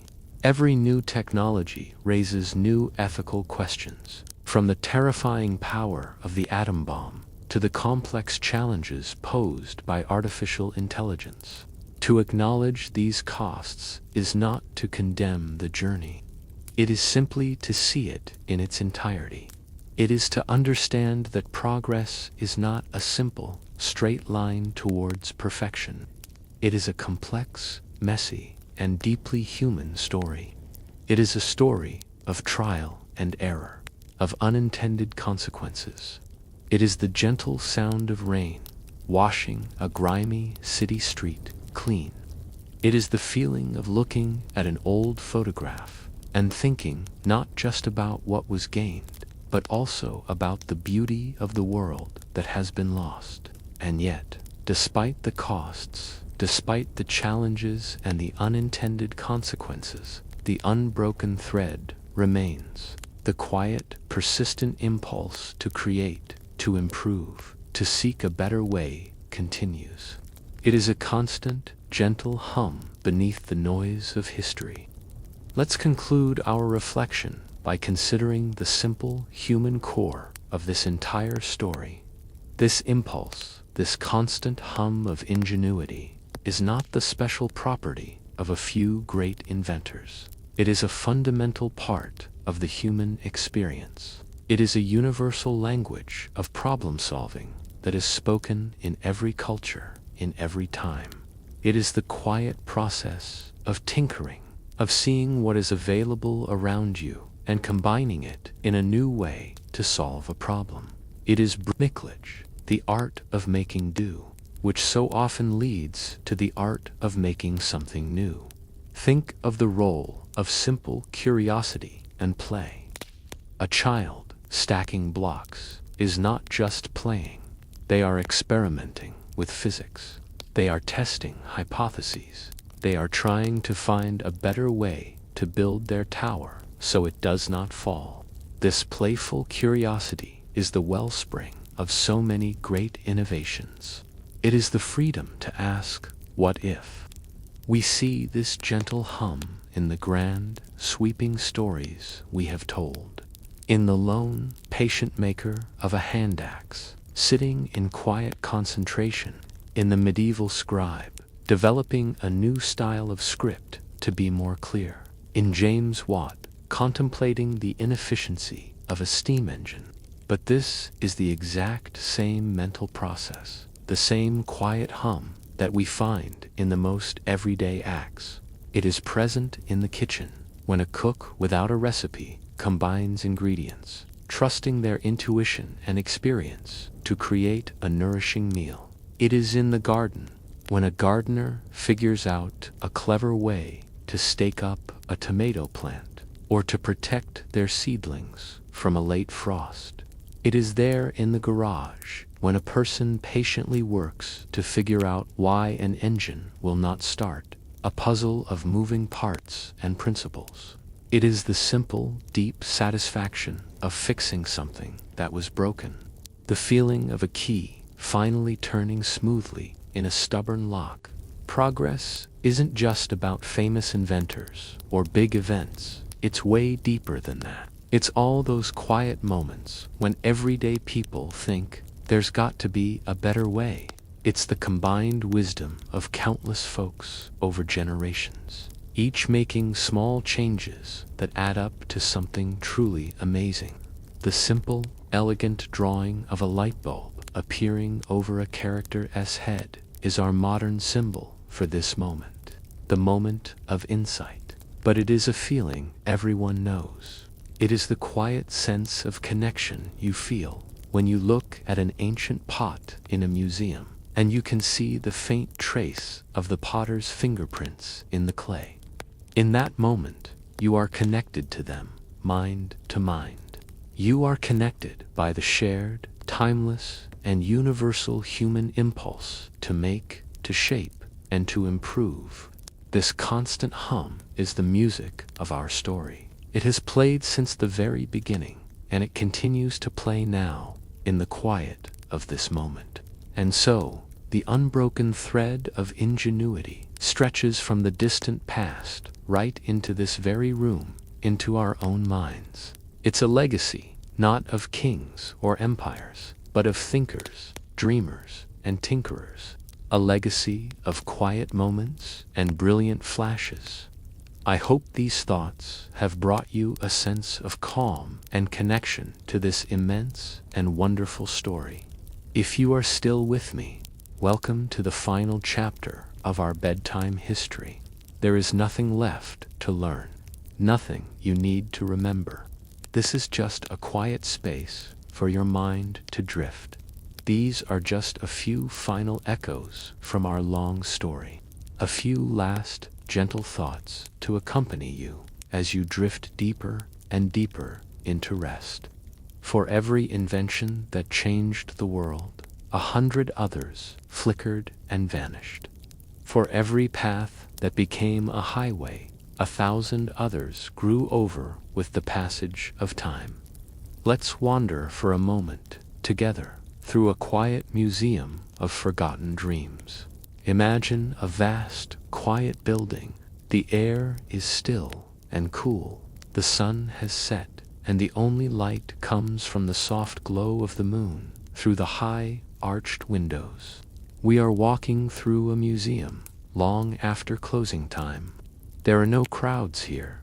There is no noise. Just the gentle echo of our own quiet footsteps on the smooth, polished floor. In this museum, we keep the beautiful ideas that never quite came to be. They are not failures. They are sketches for a masterpiece. They are ghosts of a future that happened differently. Here, in this first hall, is a strange and wonderful object. It is a lump of corroded bronze, recovered from an ancient shipwreck. But inside this lump, X-rays have revealed a universe of intricate gears and dials. This is the Antikythera mechanism. It was an astonishingly complex astronomical clock built by the ancient Greeks over 2,000 years ago. It could predict eclipses and track the movements of the planets. It was a level of mechanical genius that would not be seen again on Earth for more than 1,000 years, a whisper of a different future lost beneath the waves. We walk on into another quiet room. Here, under a soft light, is a simple drawing and a small metal sphere with 2 curved nozzles pointing in opposite directions. This is the Aeolipile, designed by Hero of Alexandria. When filled with water and heated, the sphere would spin, powered by the jets of steam.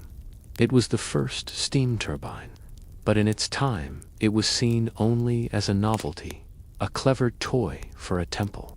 The idea of its power lay dormant, a forgotten seed, waiting to millennia to sprout. The next gallery is filled with drawings, the elegant, faded ink of a master's hand. These are the notebooks of Leonardo da Vinci.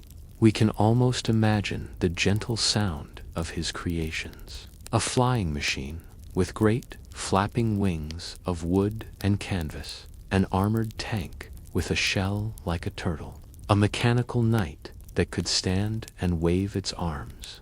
These ideas were centuries ahead of their time, dreams on paper, waiting for the world to catch up. As we drift through the quiet halls, we see other wonderful things. We see a grainy, old, silent film. It shows a strange, enormous vehicle, a single giant wheel called the Dinosphere, trundling uncertainly down a street in the 1930s. It was difficult to steer and hard to stop. It was a dream of motion, but a dream that was too clumsy for the waking world. Nearby, there is a photograph of an elegant, quiet car from the early 1900s. It has no noisy engine, no cloud of smoke. It is an electric car. For a brief, shining moment, these clean, silent vehicles were popular, but the world chose a different path. a path of gasoline and internal combustion.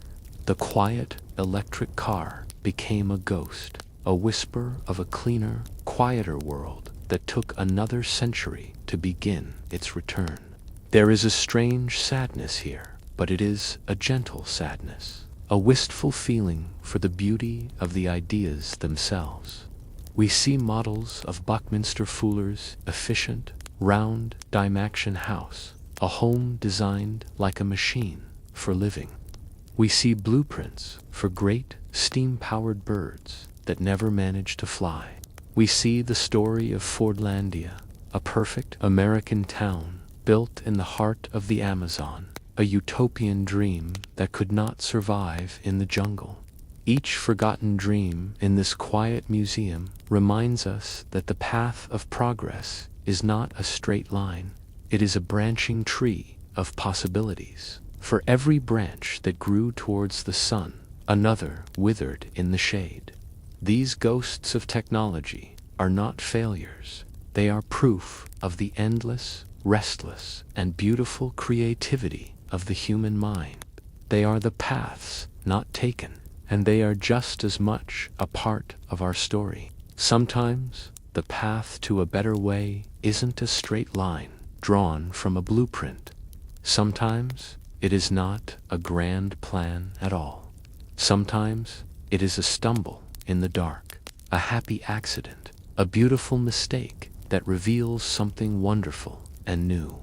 Let us leave the quiet museum now and drift into a different kind of space, a space of serendipity, of unexpected gifts, a place where the whisper of a better way comes not from a striving mind, but from a quiet observation of a fortunate mistake.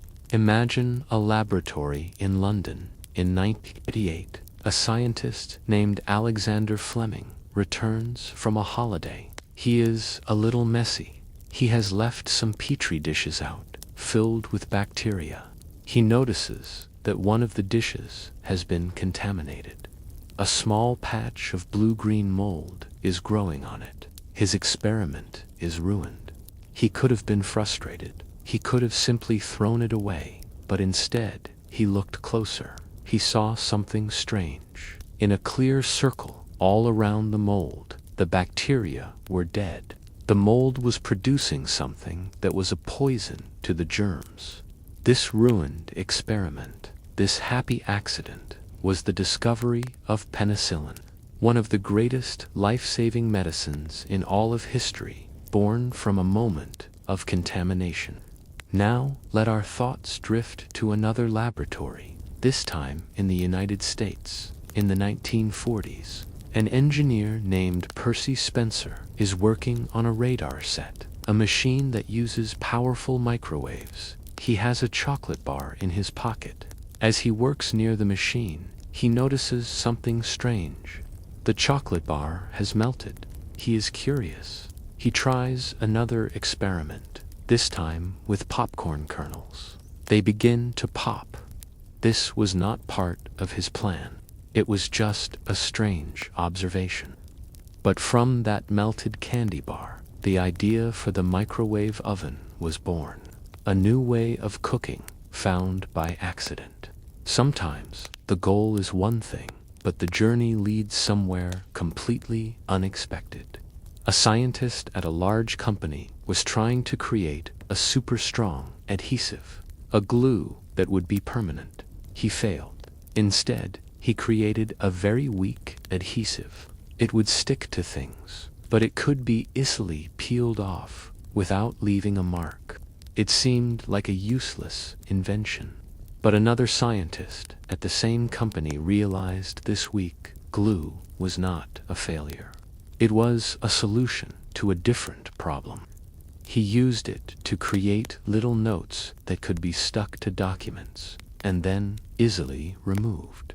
And so, the post-it note was invented from a glue that was not good enough. Let us think of Charles Goodyear, a man obsessed with making rubber more stable. He tried everything. One day he accidentally spilled a mixture of rubber and sulfur onto a hot stove. It charred, But it did not melt. It became firm and waterproof and strong.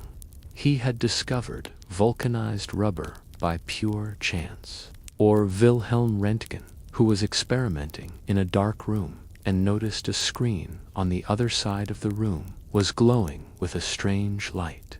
He had accidentally discovered X-rays. The famous scientist Louis Pasteur once said, "Chance favors the prepared mind." All of these happy accidents could have been missed. They could have been ignored, dismissed as mistakes or annoyances. But the prepared mind is a curious mind, a mind that is open to surprise, a mind that can look at a ruined experiment, or a melted candy bar, or a spilled chemical, and instead of seeing failure, it sees a question. It sees a whisper of a new path. It is a gentle reminder that some of the most wonderful things in life come not from our careful plans, but from the unexpected gifts of a happy accident. From the grand plan that never was, to the happy accident that changed everything. The creative impulse is the same, and that impulse, that gentle, constant hum, continues today. It is quietly working on the world of tomorrow. It is dreaming on the next horizon. Let us allow our thoughts to drift now towards the future. Not a future of noise and speed, but a quiet, gentle, and hopeful future. This is not a place for exciting predictions. It is a calm meditation on the kinds of challenges and ideas that will continue our long, quiet story. It is the next verse in the same endless song. Imagine a field at sunset. The sky is a soft mix of orange and purple, and in this field stand tall, graceful structures. They are wind turbines. We can see them turning, slowly, silently, in the evening breeze. They are catching the wind, just as the first sailors did in their small boats on the Nile. But they are turning this wind into clean, quiet energy. This is a gentle echo of the shift from wood to coal, and from coal to oil. It is the next step, a quieter, more sustainable way. Now, let your mind drift to a quiet, clean laboratory. A scientist is looking at a screen which shows the elegant, twisting ladder of a DNA sequence. They are using a new tool, a kind of molecular scissors called CRISPR. They are learning how to gently edit the building blocks of life. It is a technology of immense power and responsibility. But in its gentle hum, we can hear an echo of the very first farmers, who patiently saved the seeds from their best plants and bred the most gentle animals. It is the same age-old desire to nurture life, to heal disease, and to make the world a little healthier. Let us look up now into the deep, dark, and peaceful sky. We can see the stars. For millennia, we looked up and dreamed. Now, we send our dreams out into that darkness. We can imagine a small, robotic probe gliding silently through the blackness of space. It is an extension of our eyes and of our curiosity. It is sailing on a sea of stars, an echo of the first Austronesian navigators, who pushed their small canoes out beyond the horizon into the vast, unknown Pacific. It is the same quiet courage, the same desire to see what is on the other side. The challenges of today will give birth to the solutions of tomorrow. We are learning to build a circular economy where waste becomes a resource, an echo of the natural world we first learned from. We are working on new kinds of thinking machines, on quantum computers and artificial intelligence, an echo of the leap from Babbage's mechanical dream to the first electronic brains. And we are still working on the same simple and enduring problems. The desire to cure illness, the need to make sure everyone has enough food and clean water, the peaceful human quest to understand our place in this vast, and beautiful universe. The future will not be a sudden, jarring break from the past. It will be a continuation. It will be built from the same timeless materials, from curiosity, from necessity, from playfulness, and from happy accidents. And above all, it will be guided by that same simple, recurring whisper that has echoed through our entire story. There must be a better way. The horizon is always there, and the journey always continues. But for us, tonight, our long journey is coming to a gentle, peaceful close. And so, let us drift back now, back through all the ages of our story. Let the details fade away. Let the names and the dates dissolve like mist. There is no need to remember. Just feel the flow of the story like a single, peaceful dream. The entire, vast journey, all born from a single thought. Feel the stone in your hand. It is cool and rough and heavy.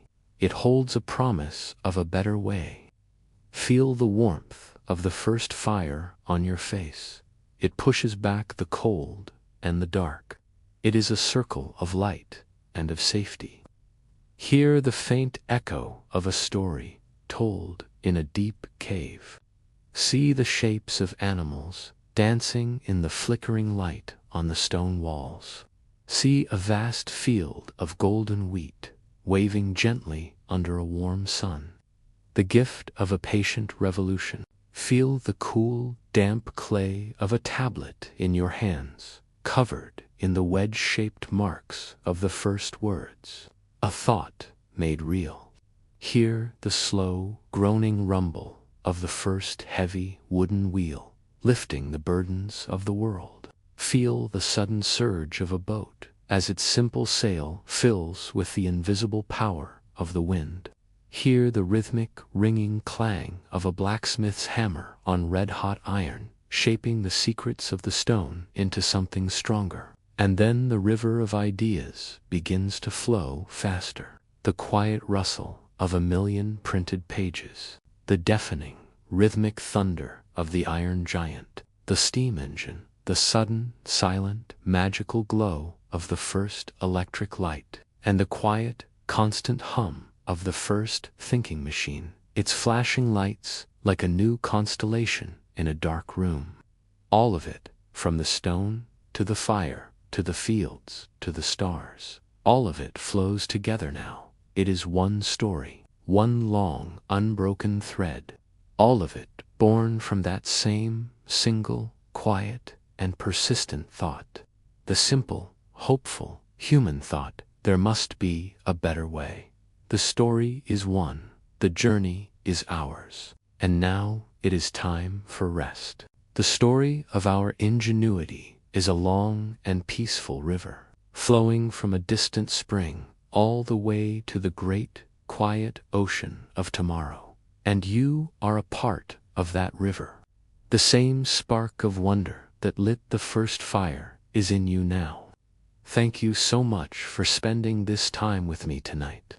Your presence here makes this community what it is, and I am truly grateful for it. If you've enjoyed our journey and feel relaxed, a like or a subscription is always deeply appreciated, as it helps our channel grow. But for now, all that is left to do is rest. Let the story fade, let the thoughts drift away, and let the quiet of the night